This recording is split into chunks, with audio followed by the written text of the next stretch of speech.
Abra comigo a sua Bíblia em 2 Coríntios, capítulo 4. Por isso, tendo este ministério, segundo a misericórdia que nos foi dada, não desanimamos. Pelo contrário, rejeitamos as coisas ocultas que trazem vergonha, não agindo com astúcia, nem adulterando a palavra de Deus. E assim, pela manifestação da verdade, nos recomendamos a consciência de todos na presença de Deus. Mas se o nosso evangelho ainda está encoberto, é para os que se perdem que ele está encoberto, nos quais o Deus deste mundo cegou o entendimento dos descrentes, para que não lhes resplandeça a luz do evangelho da glória de Cristo, o qual é a imagem de Deus. Porque não pregamos a nós mesmos, mas a Jesus Cristo como Senhor, e a nós mesmos como servos de vocês, por causa de Jesus. Porque Deus que disse, das trevas resplandeça a luz, Ele mesmo resplandeceu em nosso coração para a iluminação do conhecimento da glória de Deus na face de Jesus Cristo. Eu quero destacar aqui, inicialmente, o versículo 4 e o versículo 6. Enquanto você tem o 4 projetado, eu vou ler ele na nova tradução da linguagem de hoje. Eles não podem crer, pois o Deus deste mundo conservou a mente deles na escuridão. Ele não os deixa ver a luz que brilha sobre eles, a luz que vem da boa notícia a respeito da glória de Cristo, o qual nos mostra como Deus realmente é. Tira o retorno aqui um pouquinho que está dando uma reverberação. Veja o versículo 6 de novo na NTLH. O Deus que disse que da escuridão brilha a luz é o mesmo que fez a luz brilhar no nosso coração. E isso para nos trazer a luz do conhecimento da glória de Deus que brilha no rosto de Jesus Cristo. Note que então essa menção à glória de Deus e a manifestação da glória de Deus no Filho, no rosto do Filho, na vida do Filho, na encarnação do Filho. E por causa então disso, Paulo carrega esse ministério, e ao carregar esse ministério, ele não desanima e não desfalece. Na semana passada, nós vimos que a Bíblia tanto diz que a gente deve se alegrar no Senhor, e é interessante que isso seja uma ordem, uma exortação. Como é possível fabricar, uma alegria? Como se a gente pudesse controlar isso. E vimos também que nós nos gloriamos na esperança da glória de Deus. Então a gente é convidado a se alegrar no Senhor hoje, mas também ter esperança nessa glória que Deus um dia vai revelar no futuro. Além disso, vimos que a palavra de Deus é desejável, citamos o Salmo 19, e também que a gente continua desejando ela cada vez mais. Ela tanto está presente, mas a gente parece que almeja que ela seja plenamente cumprida em nós. Por isso é complicado fazer uma separação entre desejar a Deus e usufruir, deleitar-se nele. Ou entre ter expectativa e sentir o seu prazer. A diferença entre desejar a Deus e se deleitar nele, porém, é importante para deixar claro que, como criaturas finitas que nós somos, nós temos uma inclinação espiritual para a glória de Deus, senão nem estaríamos aqui. O ser humano tem uma busca de sentido. E quando ele tem bens, quando ele enriquece, quando ele descobre o poder, ele percebe também que essas coisas são precárias, elas não dão a esse ser humano aquilo que ele tanto busca. Nós temos uma inclinação, então, para buscar sentido, buscar fora desse mundo, inclusive, sentido. Almejamos Deus, aquele que nos sacia, nos alimenta, que mata a nossa sede. E mesmo na eternidade, ao contrário das imagens que às vezes a gente tem, de que a eternidade será um tempo de monotonia, nós vamos continuar conhecendo a Deus, nós vamos continuar em direção a um Deus inesgotável. Inesgotável. Sempre haverá mais de Deus para desfrutarmos. Essa é a vida em abundância que Jesus nos apresentou aqui na terra. O problema é quando a gente tem a falsa noção de que estamos saciados. Nos falta fome, nos falta sede e menosprezamos a profundidade, a riqueza e a grandeza do nosso Deus. Ou seja, há um desejo santo em nós, especialmente cristãos, nessa direção, prosseguir em conhecer a Deus. Porém, nesse mundo em que vivemos hoje, nossos anseios por coisas menos importantes competem com Deus e tentam satisfazer nossa alma como uma comida fast food. Muita propaganda, muita promessa, mas não nos nutre. E isso nos causa um certo desconforto. E até é bom que a gente se sinta culpado. Nesse mundo em que todo mundo tem que estar feliz o tempo inteiro, é bom que a gente se sinta culpado. Quando está na direção errada, quando feitos para a glória de Deus, a gente está tomando um caminho da glória de nós mesmos. Sabemos que experimentamos prazeres que Deus prepara para nós. E que os nossos desejos por essas dádivas de Deus são infelizmente pequenos comparados ao seu valor. Seria bom lembrarmos que nossos desejos, mesmo que pequenos, acabaram sendo despertados pelo próprio Deus. São um pequeno indício do que a gente experimentou já e do que tem por experimentar. Por isso a fome, a busca, o clamor por Deus é um indício de que Deus já te tocou, já te chamou, senão cegos nós nem sentiríamos falta de nada. Nossos desejos são apenas uma pequena porção do que está por vir, meus irmãos. Se num culto como o de hoje, aqui pela manhã, a gente louva a Deus, mas não plenamente como gostaria ou como deveria diante de quem Deus é, isso um dia será pleno. A glória de Deus será tudo em todos. O vigor do nosso desejo não é para ser comparado aqui hoje com a intensidade do prazer final.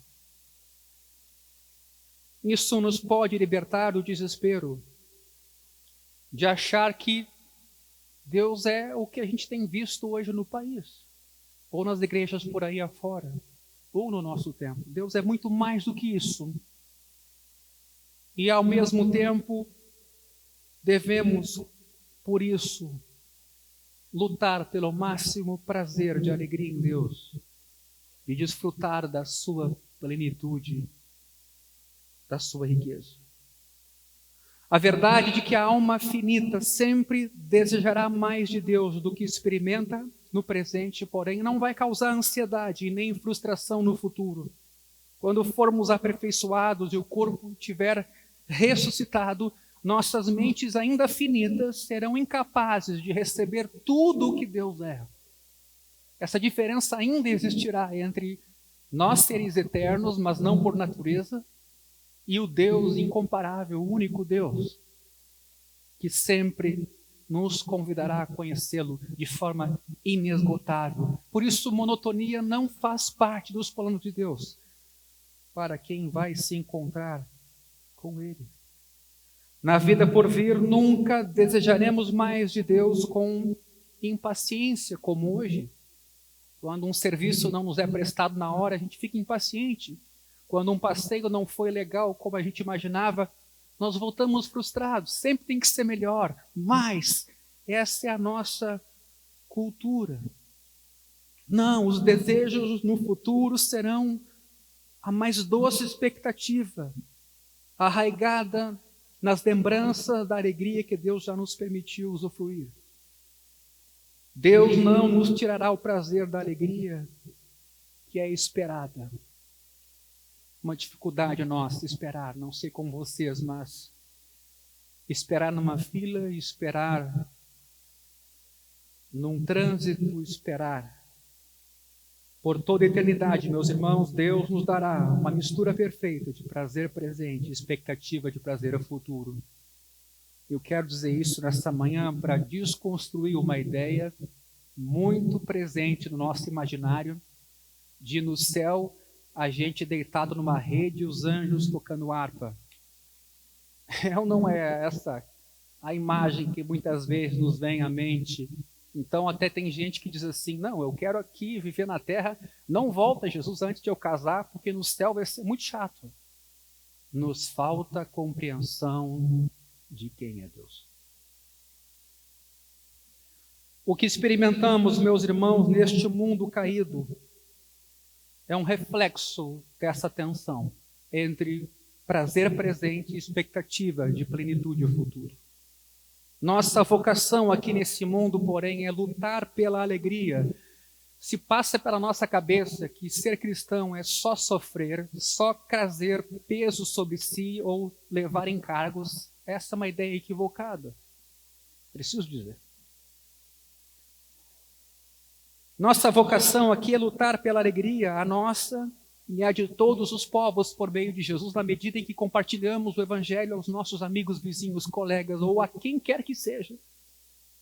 O propósito é que o valor de Deus, sua qualidade de ser infinitamente desejável, cheio de amor e cheio de verdade, como nenhum outro ser, que essa potência, esse valor, essa essência de Deus seja conhecida, apreciada e honrada em todo o mundo.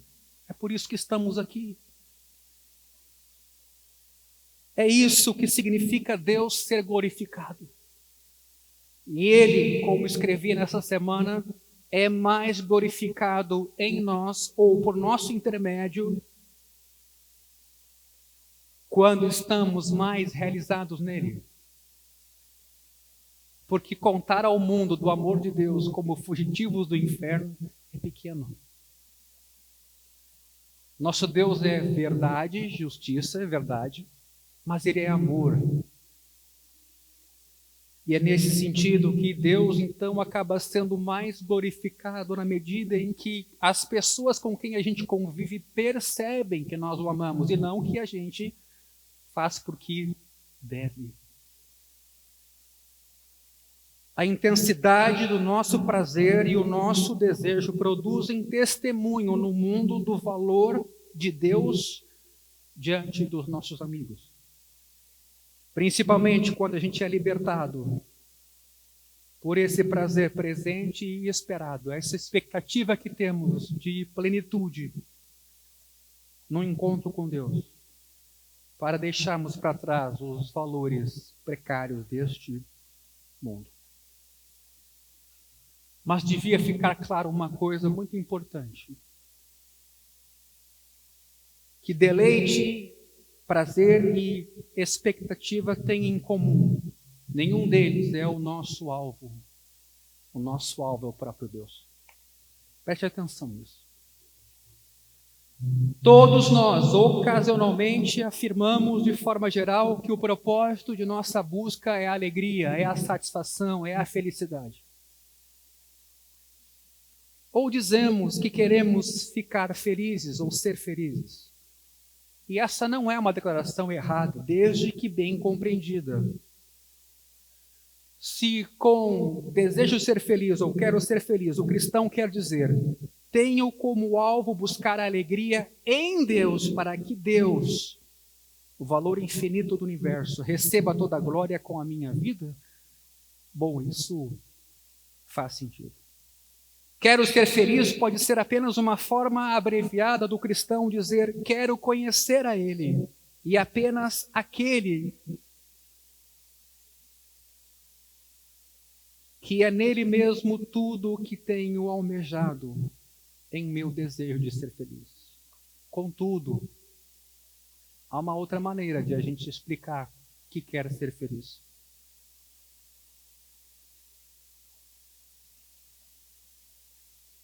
Quando o objeto do nosso desejo é uma experiência psicológica de alegria, sem consideração sobre o que nos faz feliz. Em outras palavras, o objeto final da nossa busca é a alegria em si mesma, em vez de a beleza daquilo em que encontramos alegria. A diferença é enorme. A alegria pela alegria é passageira.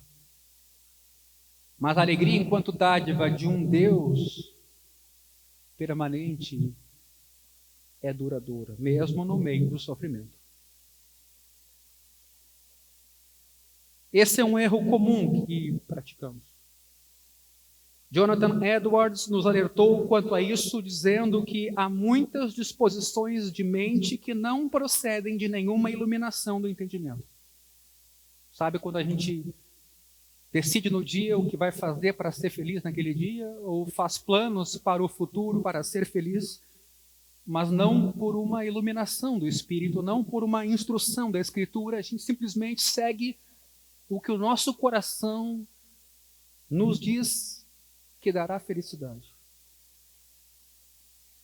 Edward diz: quando isso acontece, é uma evidência clara de que esses sentimentos não são espirituais, apesar de até poderem ser elevados. Meus irmãos, guarde isso. Nosso alvo não são os sentimentos em si. Nosso propósito é ver e provar a luz do Evangelho da glória de Cristo, qual é a imagem de Deus.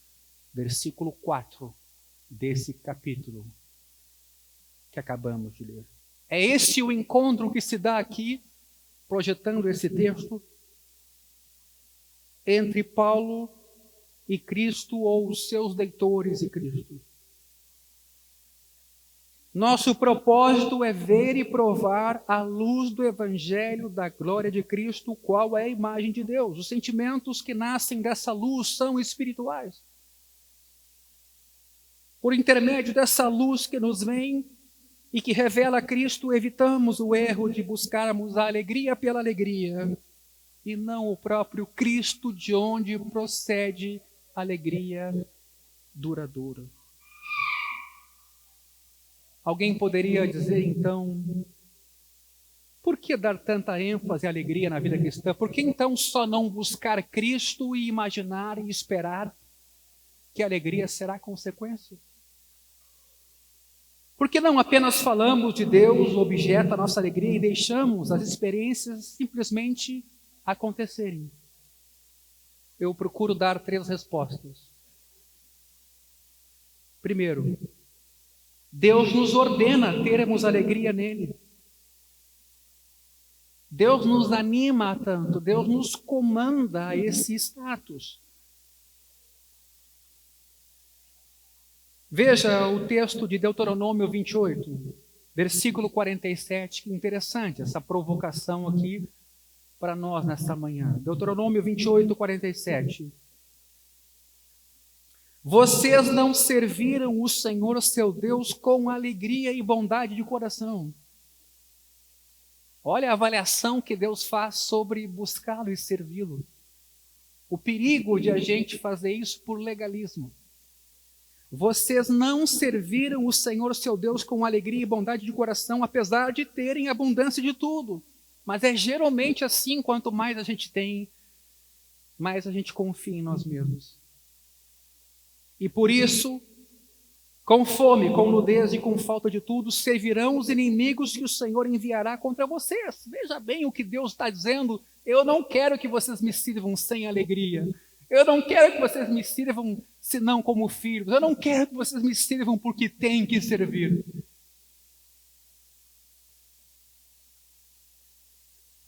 A luta pela alegria, porém, então, está no nosso radar. A segunda resposta, quando a gente lida com o tema de alegria, é que Deus é mais glorificado em nós quando estamos mais satisfeitos nele. Dizer que honramos a Deus enquanto deixamos de convidar as pessoas a uma satisfação radical e libertadora em Deus é uma contradição. Eu me pergunto hoje se a nossa falta de fé sobre falar do amor de Deus, sobre o que Ele é aos outros, não é decorrência do nosso pequeno desfrute. Uma vida transformada pelo Evangelho, ela é impactante onde quer que ela esteja. Pode falar de negócios, pode falar de construção, pode falar do clima. É impossível que a pessoa que desfruta do Evangelho não contamine positivamente quem está perto. Eu sei que nem sempre estamos tomados pelo Evangelho, por isso a admoestação, alegrem-se no Senhor, porque a alegria de vocês poderá ser a alegria dos vizinhos de vocês.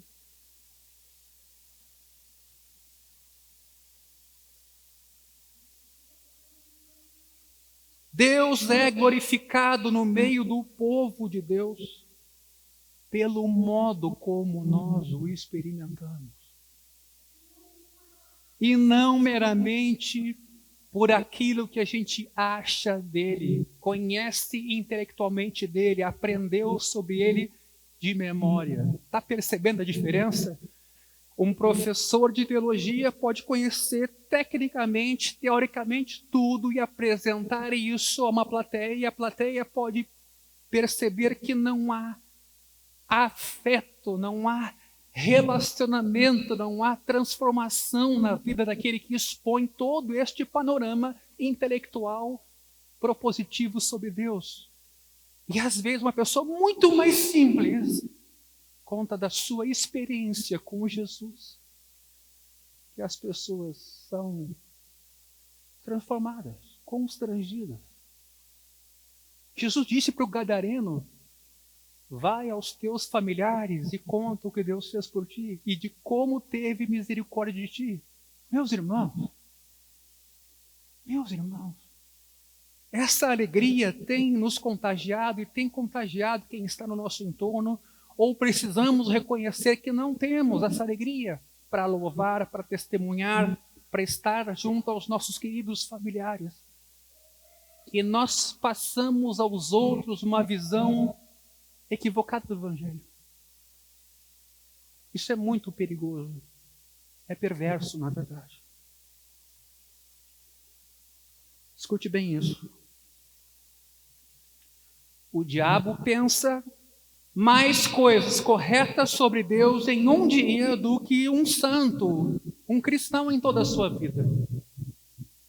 O diabo pensa mais coisas corretas sobre Deus em um dia apenas do que todos nós em toda a nossa vida. Mas Deus não é honrado com isso, Deus não é glorificado com isso. O problema do diabo não é a sua teologia, mas os seus desejos. Está entendendo aqui o perigo da teologia enquanto instrumento técnico, como fim em si mesmo e não almejando a glória de Deus e um relacionamento com Jesus? É isso que, infelizmente, trouxe uma imagem negativa da teologia, não só aqui no país, mas em outros lugares. Nosso fim principal, meus irmãos, é glorificar a Deus, o grande objeto da nossa adoração. Se alguma coisa estamos fazendo aqui nesta manhã, é adorar a Deus. O resto é secundário.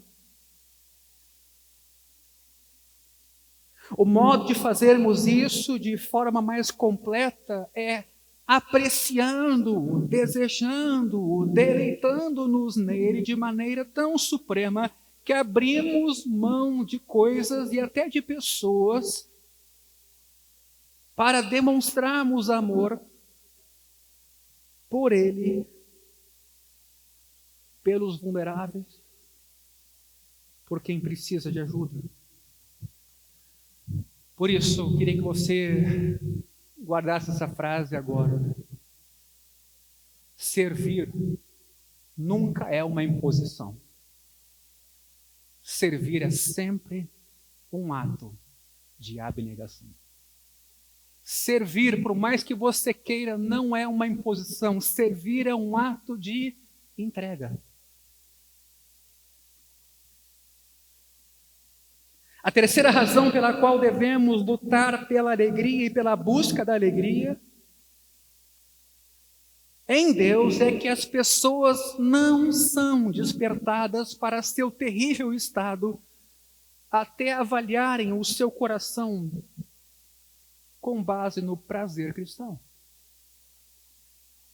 Pregar e ensinar a respeito da ordem de Deus para que nos deleitemos mais nele do que em qualquer outra coisa deveria nos comover e humilhar e fazer com que desejássemos com ardor uma verdadeira conversão. Como é fácil achar que somos o que devemos ser. Escute bem isso, que é muito importante. Quando as emoções são algo secundário em nossa vida. Por que eu digo isso? Porque meros pensamentos e realizações são fáceis de controlar numa mente carnal. Mas produzir bons sentimentos é um pouco mais complexo. Você está amargurado com alguém, está chateado com alguém, está ressentido com alguém. Por mais que você tente controlar essa sua mente, se você não for o Evangelho e reconhecer que você antes é um pecador, você não receberá nem amor para perdoar aquele que te ofendeu. Eu queria que você ouvisse isso com bastante atenção, porque tem várias implicações. Pregar e ensinar a respeito da ordem para nos deleitarmos em Deus e fazer com que desejemos Ele com ardor é o nosso alvo. É fácil achar que somos o que devemos ser, que estamos num bom estado, quando a gente não dá valor às emoções. E só a intelectualidade cristã. Eu conheço a doutrina, eu conheço as regras, eu vou ao culto todo domingo, eu dou minha oferta, mas aqui por dentro não está legal. Claro que a gente nem sempre está legal, o ser humano é ambíguo. Mas outra coisa é dizer, eu sou cristão porque tenho que ser, e a minha vida toda tem sido uma vida sem alegria no Senhor, e eu estou preocupado mais com o que os outros vão dizer, ou preocupado com os meus filhos, seja lá o que for, mas o coração parece que está lá, distante. Meros pensamentos e realizações são fáceis de controlar por uma mente carnal. Piper diz uma coisa interessante a respeito desse assunto. Ele diz assim: as emoções são o catavento do coração. É de lá que elas vêm. Nada mostra mais facilmente a direção dos entranhados ventos da alma do que a necessidade da extrema alegria em Deus. Quando a gente vê que não tem essa alegria, a gente percebe em algo errado. É preciso buscar Jesus, é preciso reconhecer nossos pecados, é preciso reconhecer que o caminho pode não estar acertado. É preciso voltar atrás e dizer, eu estou aqui por causa de Jesus. Meus irmãos, Deus e somente Deus é o alvo da nossa busca. Tudo que Deus é para nós em Jesus é objeto da nossa procura pela alegria. Quando eu falo de lutar pela alegria, quero dizer alegria em Deus, não uma alegria que não se refere a Deus, evidentemente. Quando falo em buscar contentamento, quero dizer um contentamento em tudo o que Deus é para nós, em Cristo. Não um contentamento meramente físico, de alguém que vem a um culto, recebe uma bênção financeira ou um milagre físico e não retorna mais.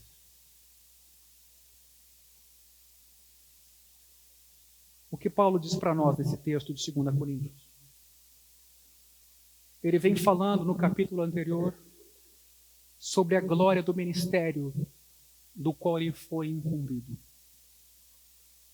Esse ministério, no capítulo anterior, é chamado de ministério do Espírito, no versículo 6, 2 Coríntios 3, 6. Ministério do Espírito, que traz vida. Ministério do Espírito, que traz justiça, no versículo 9. Capítulo 3. E traz transformação de caráter no versículo 18, o último versículo do capítulo 3. Somos transformados. Agora, no capítulo 4, Paulo nos diz como ele se conduz diante desse evangelho poderoso para dar vida, justiça e transformação.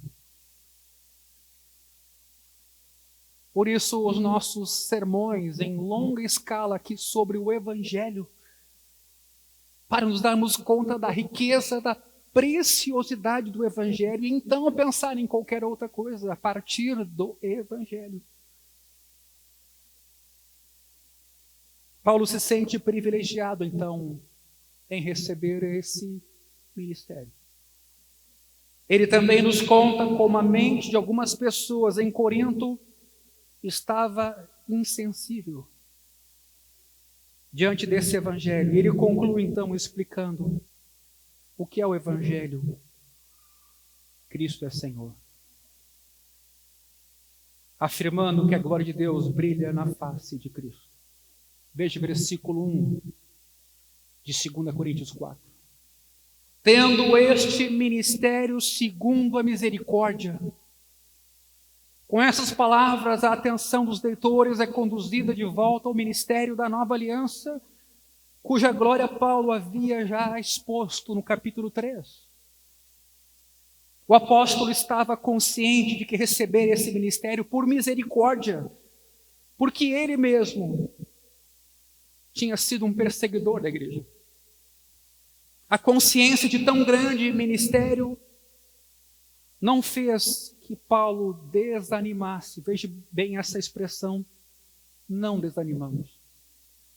A despeito das muitas dificuldades e sofrimentos que Paulo experimentara no desempenho do seu ministério, nenhuma estrutura, abandono, traição, tipos de morte muito mais desumanos do que a gente tem hoje em países que adotam a pena de morte.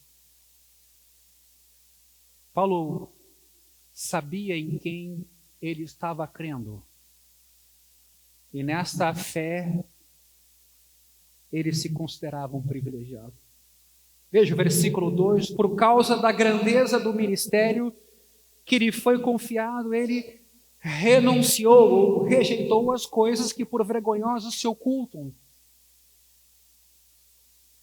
O significado disso aparece de forma negativa e positiva, mas eu queria que você prestasse atenção nesse aspecto, porque para Paulo os fins não justificam os meios, quando os meios são inadequados.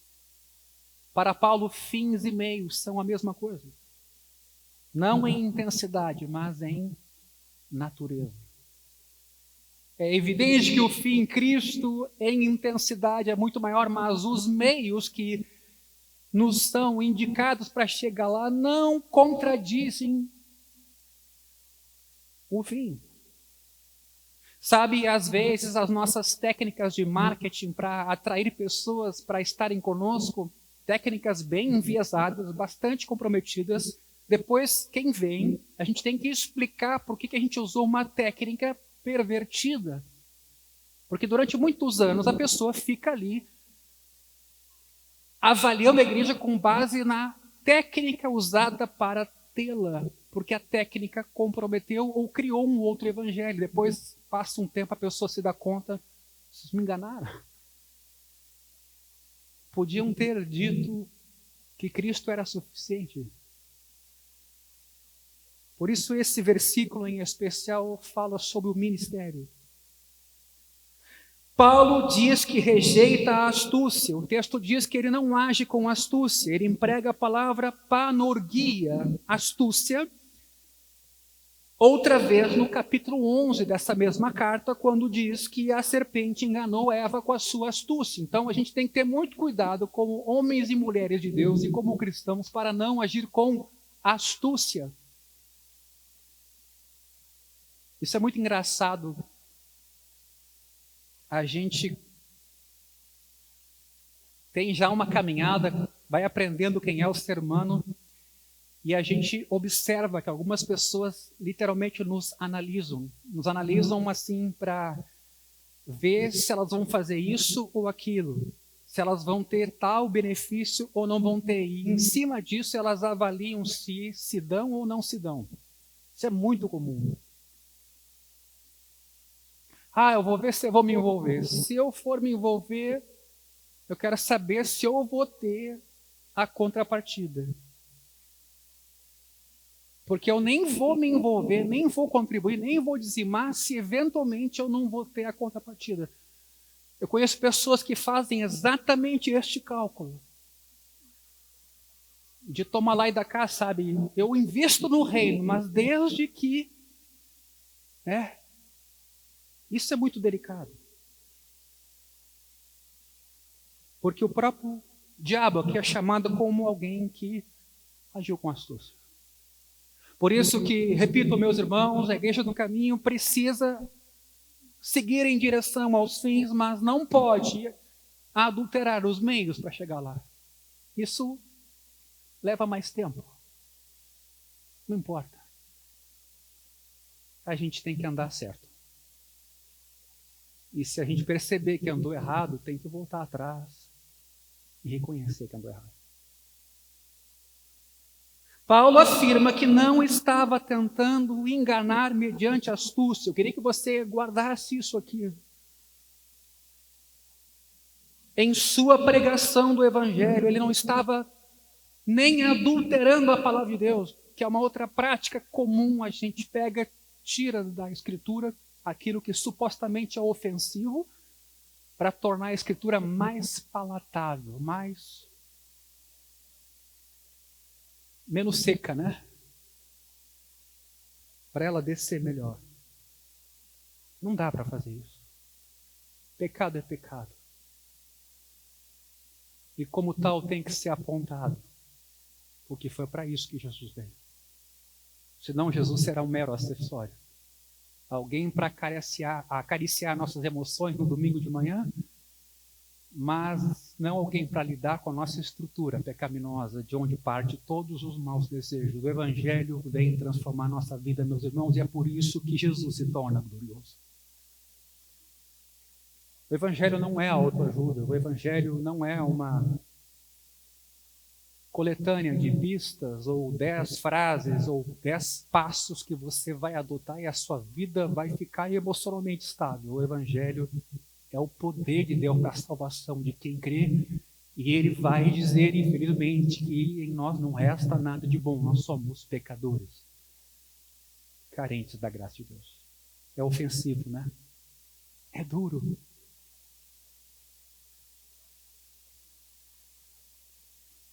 O verbo traduzido aqui por adulterando, dolou, só se encontra nesse texto do Novo Testamento.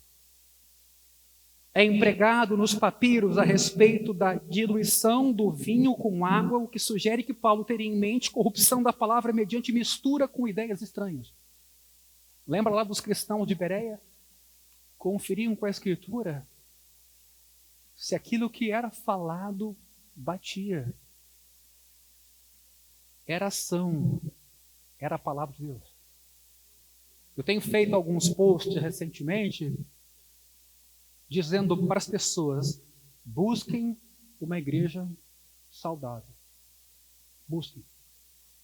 Se não for aqui, busque em outro lugar, mas busque uma igreja saudável. E você tem a responsabilidade, não pode terceirizar isso, de, segundo a Escritura, julgar uma igreja saudável. Você não pode entregar isso para o seu pastor. Você tem que ter conhecimento da Escritura para avaliar, para não ter gurus que orientam a sua vida e que depois não vão estar presentes naquele dia, né?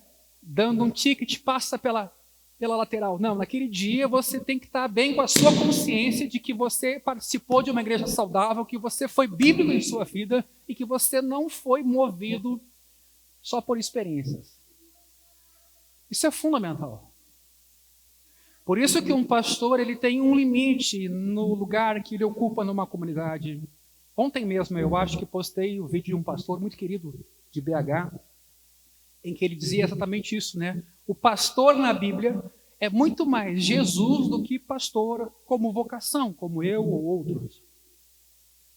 Que as metáforas, na sua maioria, se referem ao pastor Jesus, que é de verdade quem cuida de nossa alma. Se você terceiriza o cuidado da sua vida completamente para um pastor local, cuidado, você precisa ter responsabilidade, porque é a sua vida.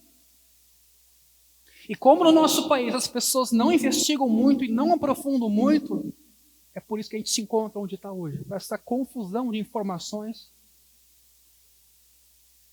E a gente conseguindo estar em lados opostos, quando as informações estão ali. Eu sei que nem tudo é tão objetivo assim, há interpretações, evidentemente, mas de todo modo, eu queria dizer assim para você, você tem que ter responsabilidade com a sua vida, com a sua fé. Não de fazer o que Jesus tem que fazer, mas de estar com a mão junto ao Jesus verdadeiro. Porque você vai conduzir uma esposa, vai conduzir filhos, vai ter netos. Você não pode terceirizar isso aí. Homens, vocês não podem terceirizar o cuidado espiritual da família de vocês. Mulheres, mães, vocês não podem terceirizar o cuidado espiritual dos filhos de vocês. Vocês têm que buscar, congregar, vocês têm que buscar viver uma fé sadia. Então, que adultério era esse da palavra de Deus? Mistura. Misturar vinho com água, diluir a pureza, a intensidade, o poder do Evangelho com espetacularizações tão comuns em nossos dias. Ideias estranhas. Mas a crítica de Paulo também é positiva. Ele declara, e assim, pela manifestação da verdade, note o caráter de Paulo aqui, pela manifestação da verdade, nos recomendamos a consciência de todos na presença de Deus. O contraste entre astúcia e recomendação à consciência, e entre palavra de Deus, que teria sido adulterada, e verdade pura, é claríssimo aqui, meus irmãos.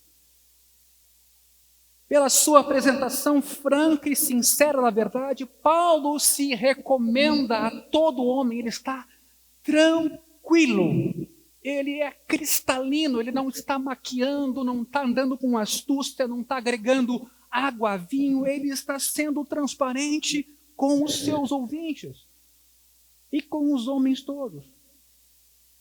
Para o apóstolo, a consciência é aquela faculdade humana pela qual uma pessoa aprova ou desaprova ações.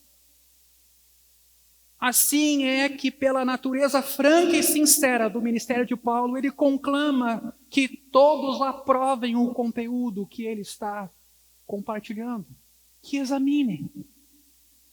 Não tem carta na manga, não tem mentira, que nem aquele vendedor, né, que te vende um produto e não conta o que vai aparecer ali no primeiro mês já.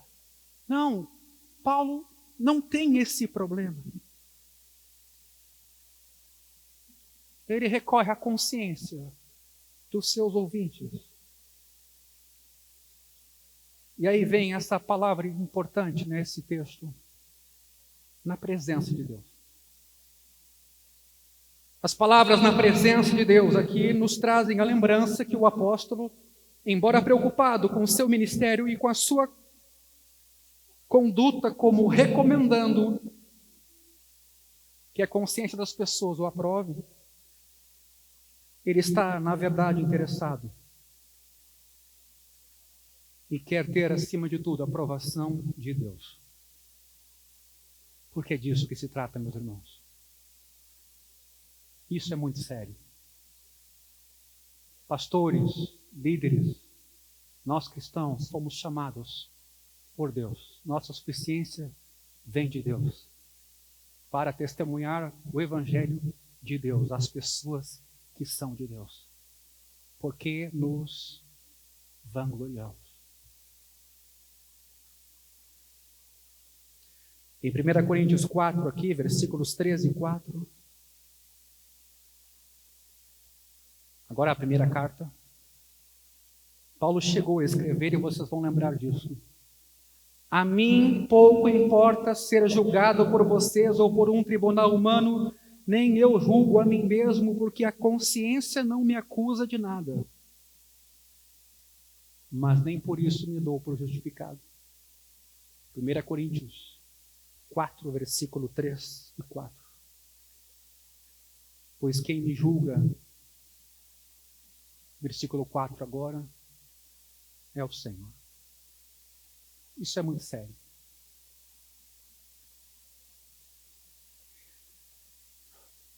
Eu acho que esse é um tema oportuno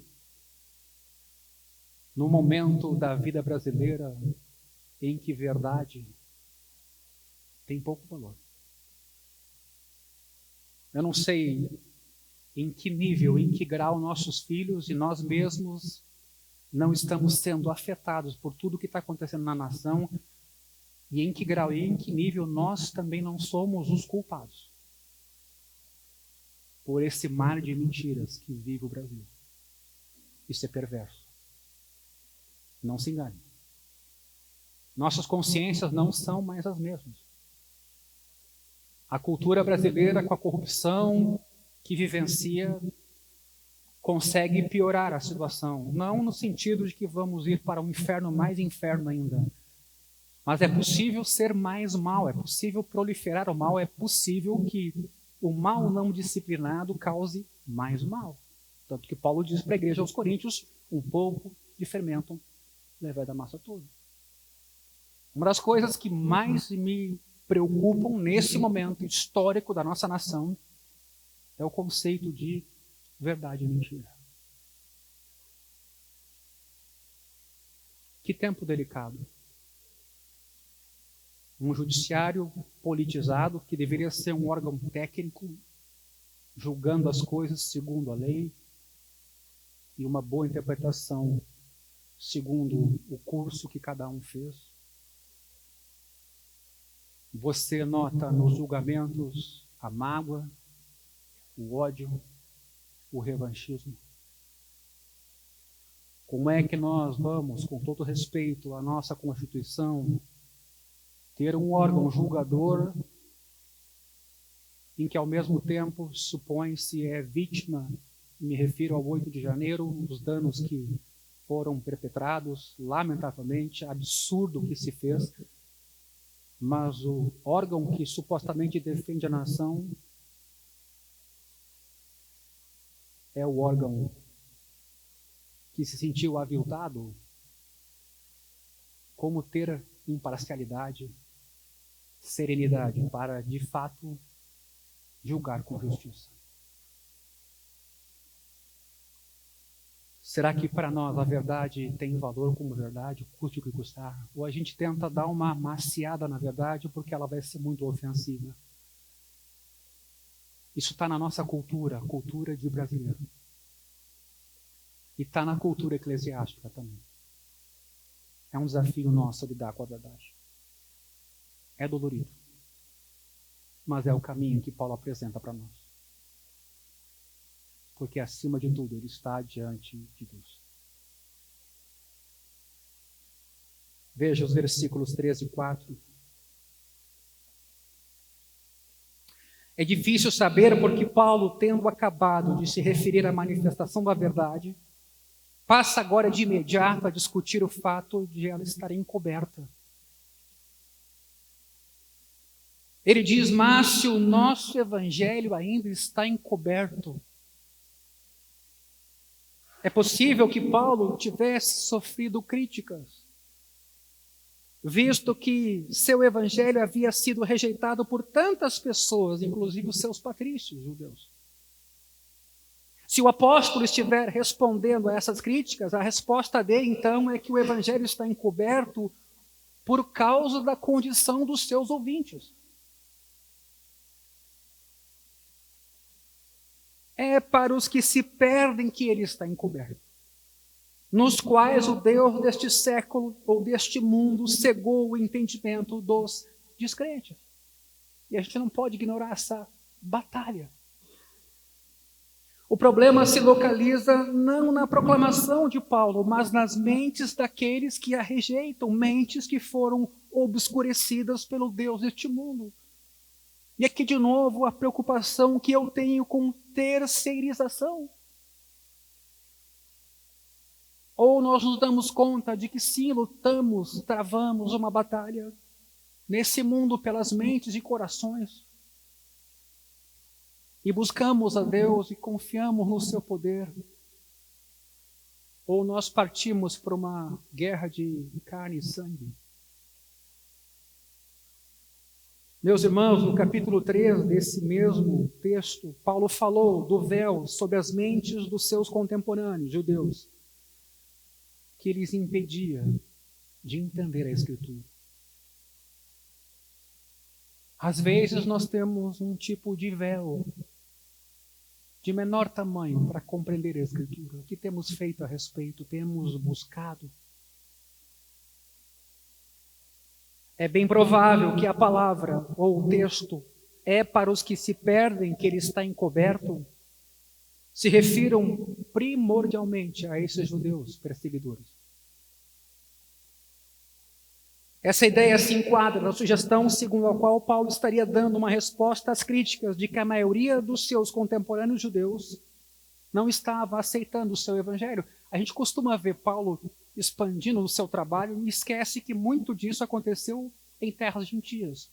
Ele foi muito rejeitado pelos judeus, muito perseguido, muito. Seguidamente ele está ali se defendendo nas suas cartas, e mesmo entre gentios, porque os judeus acabavam indo para as terras gentias para alertar os gentios, cuidado com esse Paulo aí. Não pedia dinheiro, vivia humildemente, trabalhava inclusive para não ser oneroso e perseguiam o cara. Aí hoje tem gente fazendo dinheiro com o evangelho e nós calamos. Mas a gente contribui, a gente empodera. Tempos difíceis os nossos.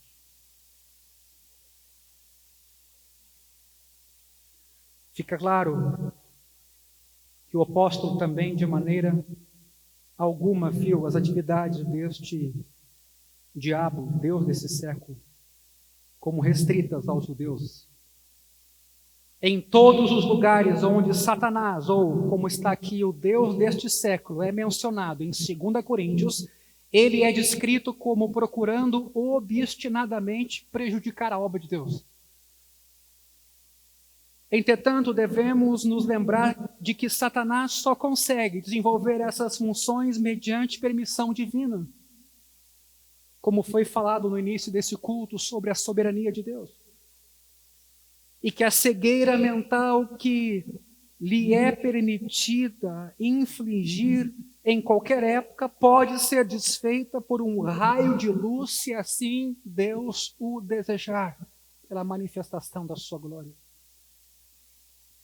Essa foi a própria experiência de Paulo. Lembrem, um perseguidor, encarcerador de cristãos, teve um encontro com Jesus pessoal na estrada para Damasco. Sua vida mudou. Ele se tornou um pregador do evangelho. Sabe o que é isso? em sua cegueira, perseguiu a igreja, até que aprouve a Deus revelar nele o seu Filho. E aí chegamos a um clímax desse texto. Para que não lhes resplandeça a luz do Evangelho da glória de Cristo, qual é a imagem de Deus. Então, as pessoas estão sendo cegadas porque o diabo não tem nenhum interesse em que elas desfrutem da grandiosidade, poder, amor e glória de Deus. O diabo, às vezes, até quer permitir mais que as pessoas tenham contato com a nossa religião. Enfadonha, rotineira, burocrática, carnal, moralista, hipócrita, né? Quando as pessoas têm um contato com o Evangelho que nós devemos viver, isso é um problema. Isso é um problema.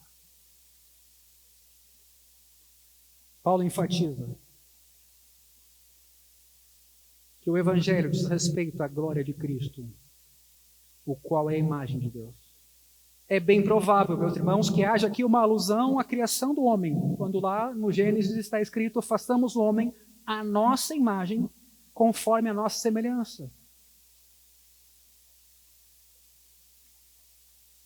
Agora aqui nós temos Cristo, o último Adão, só que sem pecado, perfeita imagem de Deus, contrastada com o primeiro Adão pecador. Versículo 5.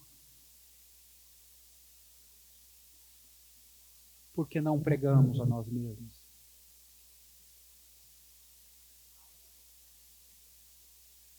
Porque toleramos os nossos púlpitos repletos de falas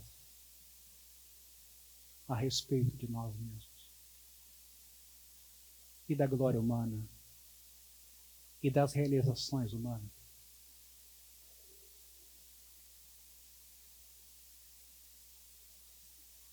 Essa declaração pode ser polêmica ou apologética, talvez as duas. Note, apologética, ou seja, em defesa da fé, se Paulo aqui está respondendo às críticas segundo as quais a pregação dele faz com que ele se coloque na frente. Como se Paulo estivesse mais interessado em estabelecer o seu nome do que em proclamar o Evangelho.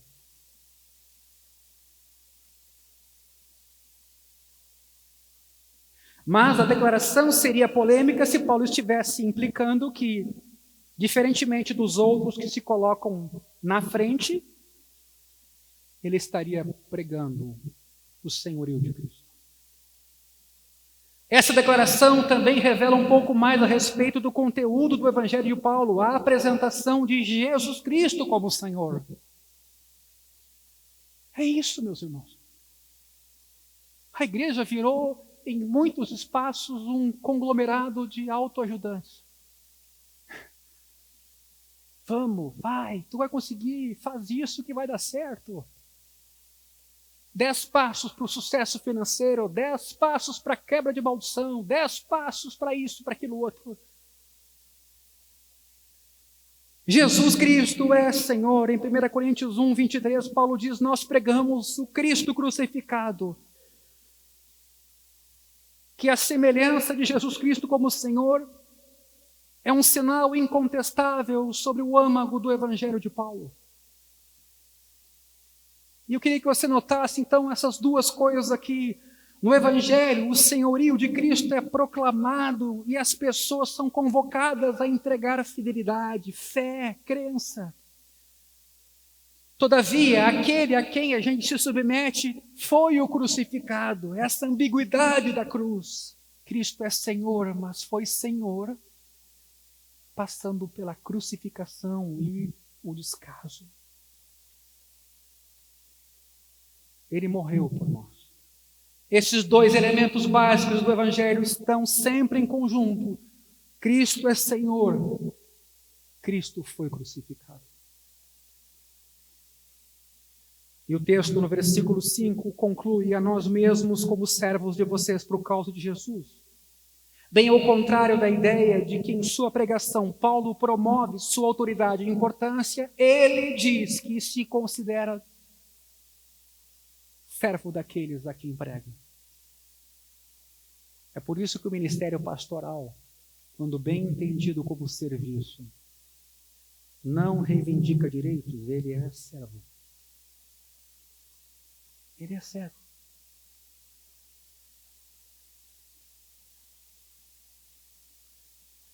Entretanto, isso não deve ser mal entendido de modo que eles seriam tidos como senhores de Paulo.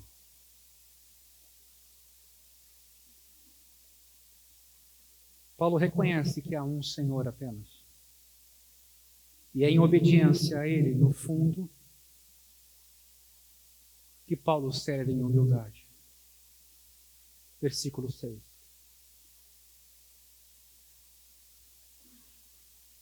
É a própria grandeza da glória de Cristo que Deus revelou a Paulo, que assegura a Paulo que não pregue a si mesmo, mas a Jesus Cristo como Senhor. Meus irmãos, porque Deus que disse, de trevas resplandeça a luz. Esse texto parece lembrar Gênesis 1:3. Deus disse, haja luz e houve luz. E se assim for, Paulo assemelha a revelação da glória de Deus em Cristo ao ato criativo de Deus quando não havia luz, e mediante o qual a escuridão do mundo foi banida. É unânime entre os intérpretes desse texto que Paulo quis trazer a lembrança que o ato criativo de Deus de trazer luz em meio à escuridão é agora trazido para o Evangelho enquanto o que ilumina o caminho escuro da vida humana.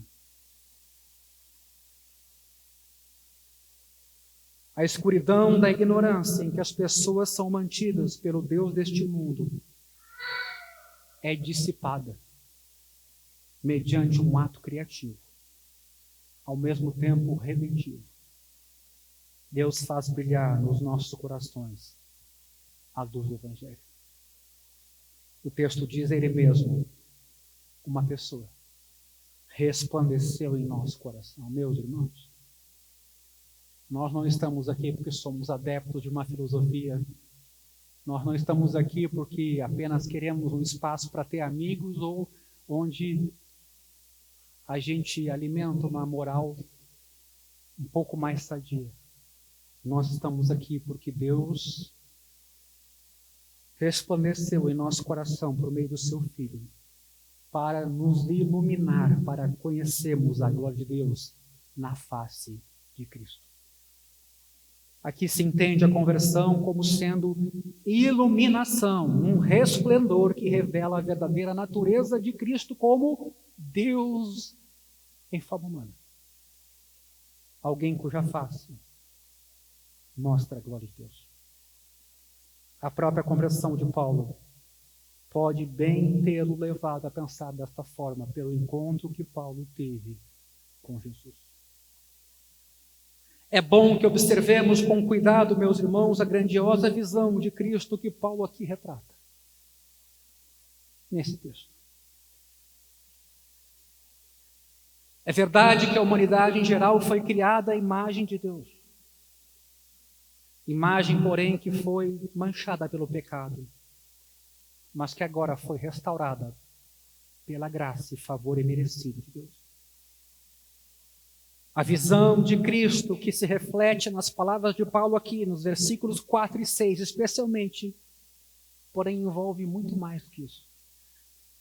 A visão de Paulo é descrita ainda com mais clareza em Colossenses 1.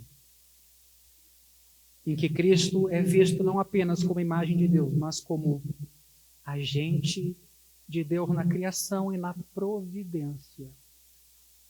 É o Senhor da igreja. Aprove a Deus que nele residisse toda a plenitude. Sabe o que é isso? Esse conhecimento é inesgotável. Ao manter essa visão de Cristo tão exaltada, tão nobre, tão gloriosa. Paulo não é o único entre os autores do Novo Testamento, mas é um de destaque. A gente costuma falar também em cristologia, que é o estudo da pessoa de Jesus. Cristologia exaltada no Novo Testamento, no Evangelho de João,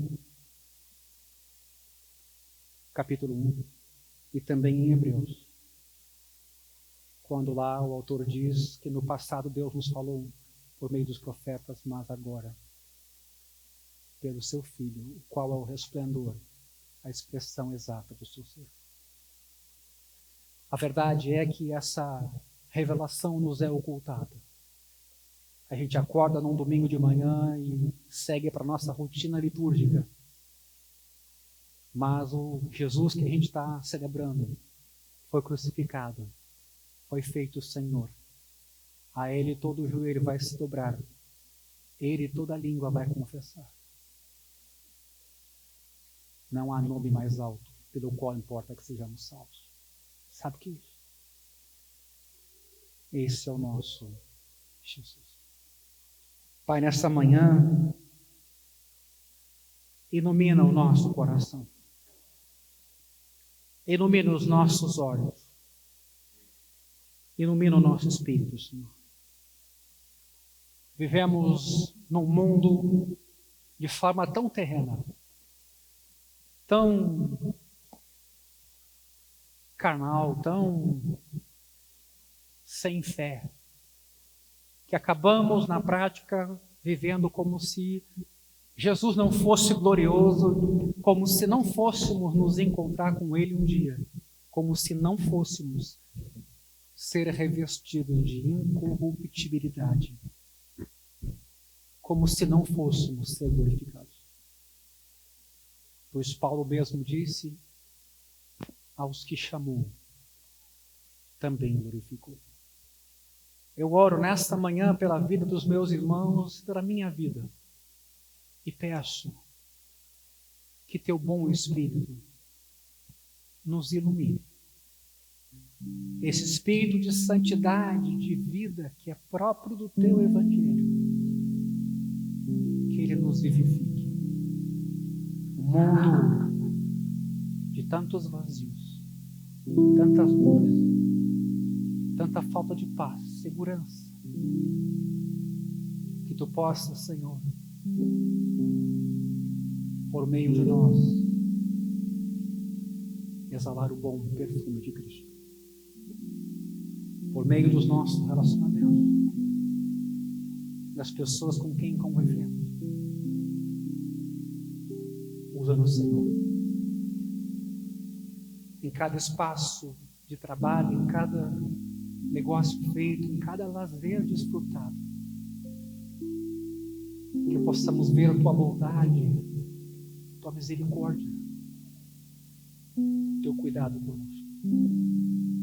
Perdoa-nos porque muitas vezes perdemos essa perspectiva e diminuímos nesse mundo sem intencionar. Diminuímos tua glória.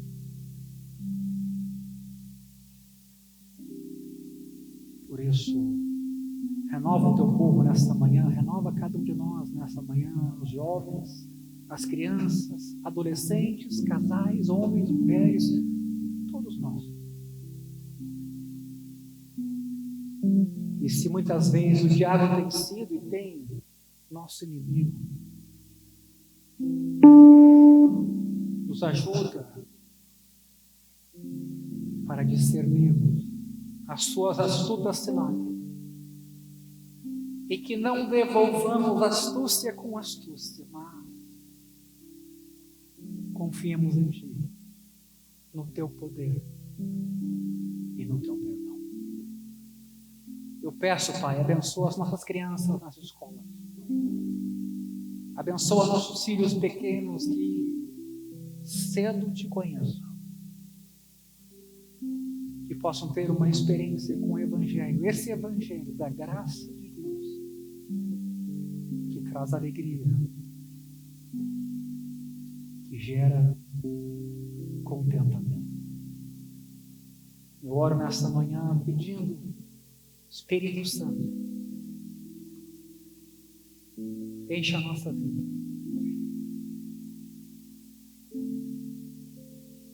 Nos ilumina. Eu te peço isso